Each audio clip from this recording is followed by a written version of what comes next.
Efesus 5 ayat 16 sampai 17, 15 sampai 17. Nah, kita baca dengan bersama. Amin. Amin nggak teman-teman? Area. Kita baca dengan sesama. Efesus 5 ayat 16 sampai 17. Efesus 5, teman-teman sekali lagi saya ulang.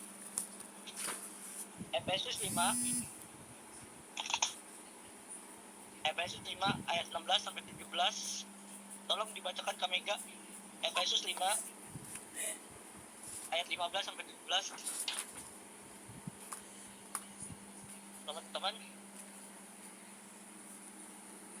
Efesus 5 15 sampai 17. Oke, saya baca. Karena itu pergilah dengan saksama. Bagaimanakah kamu hidup dengan seperti orang bebal, tetapi seperti orang arif? Yang pertama. Kedua, dan pergunakan waktu yang ada, karena hari-hari ini adalah jahat. Ayat 16, ayat 17. Sebab itu janganlah kamu bodoh, tetapi usahakan supaya kamu mengerti kehendak Tuhan. Amin. Oke, malam ini saya mau memberitakan tentang berhikmat dalam melayani Tuhan. Apa temanya teman-teman? Kamiga? Apa temanya Kamiga?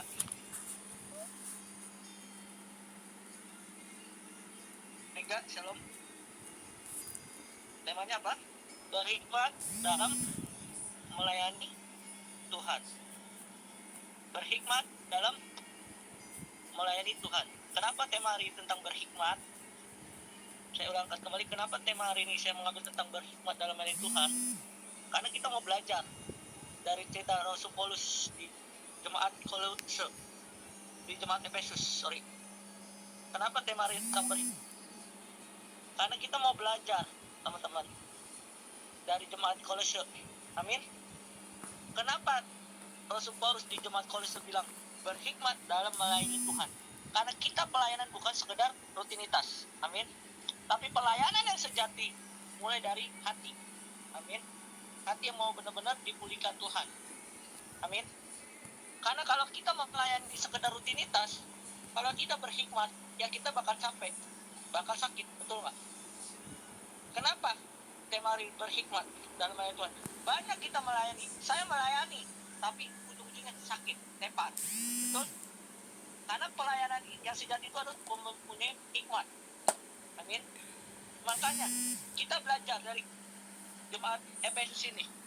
Oh, kita harus perhatikan bahwa sesama, bagaimana kamu jangan seperti orang bodoh, bebal, tetapi seperti orang arif. Orang bebal itu susah dibilang, susah diomongin. Tetapi orang yang arif mudah diomong, mudah ditegur. Amin. Kenapa tema hari ini kita ambil tentang berhikmat dalam melayani Tuhan? Karena kita mau belajar. Karena kita semua anak-anak Tuhan yang penuh dengan hikmat. Amin. Kita semua tidak ada yang pintar. Kita semua tidak ada yang cerdas. Semua itu adalah titipan Tuhan. Semua itu karena hikmat Tuhan. Amin. Kenapa kita tema berhikmat dalam melayani Tuhan? Karena kita mau belajar dari kitab Efesus ini. Jemaat di Efesus ini. Kita sebagai anak-anak Tuhan harus memiliki hikmat Tuhan. Amin. Kita melayani semua karena hikmat Tuhan. Kita bisa mimpin ujian semua karena hikmat Tuhan. Kita bisa berkhotbah, kita bisa berdoa semua karena hikmat Tuhan. Amin. Kita tidak bisa apa-apa tanpa hikmat Tuhan. Kita garis berhikmat. Amin. Kita sehat, kita bisa kerja semua karena hikmat Tuhan. Amin. Bukan karena kita hebat.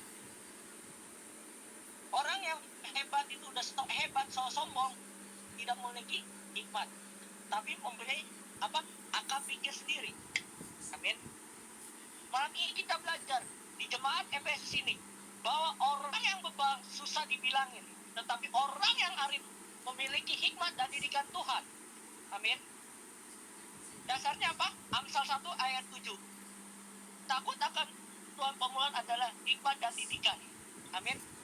Dasar yang pertama adalah takut akan Tuhan. Amin. Mengapa kita harus takut akan Tuhan? Supaya kita dapat dididik. Amin.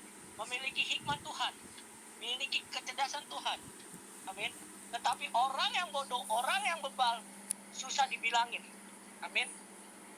Malam ini kita belajar dari kitab Efesus ini, jemaat di Efesus ini, bahwa kita harus memiliki namanya hikmat Tuhan. Amin. Mari kita belajar dalam kitab ini. Di dalam kehidupan kita sehari-hari, kita harus memiliki hikmat dalam melayani Tuhan. Dengan cara yang pertama, kalau kita mau dalam kehidupan kita sehari-hari memiliki hikmat, yang pertama kita harus memperhatikan namanya waktu. Bilang waktu. Kita harus memperhatikan waktu. Contoh, kita pelayanan dari pagi sampai malam, itu memiliki hikmat nggak? Enggak kan? Tapi orang yang memiliki hikmat harus memiliki waktu. Ada jam-jamnya. Amin. Contoh, jam 11, 12. Kita harus apa? Hikmat apa? Beristirahat. Amin. Kalau orang yang memiliki hikmat harus memiliki namanya, memperhatikan namanya waktu.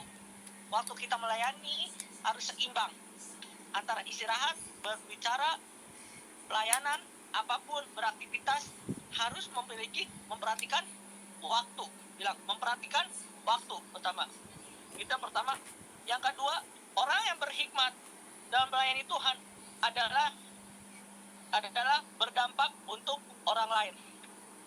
Orang yang berhikmat itu harus berdampak untuk orang lain.